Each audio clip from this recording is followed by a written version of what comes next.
यात्रा आता संपलेली आहे. तर आता आज आहे होळी. तर होळीचा पुरणपोळीचा स्वयंपाक वगैरे झालेला आहे आणि आता बहीण चाललेली आहे तिच्या घरी. तर तिला मी हळदी कुंकू वगैरे लावते.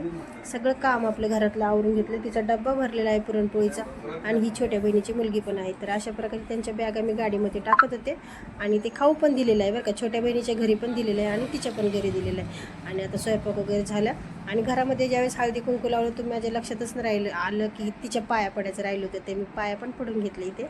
तर चला इथं आम्ही गळाभेट पण केली.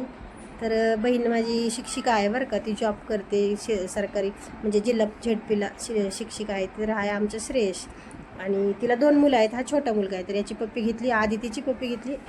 तर अशा प्रकारे झालेलं आहे आता आमचं सगळं. आणि नंतर अचानक गाडीत बसले, तिच्या लक्षात आलं की जेवणाचा जे डब्बा आहे तो पाठीमागे ठेवला. तिला म्हटलं की आपलं पुढं घेते कारण की भाजी वगैरे सांडू शकते. तर ही कढई आम्ही यात्रेतनं घेतली होती.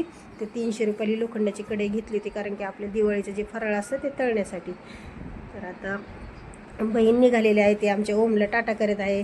ओमला तिने जाताना पैसे पण दिलेले आहे. यात्रेत पण खूप खर्च केला, तिचाही खूप खर्च झाला आणि आपल्या घरी पाहुणे आलेत म्हणलं आपल्याला तर खर्च करणं भागच आहे. तर आम्ही दोघींनी पण तिने पण भरपूर पैसे खर्च केले मुलांना.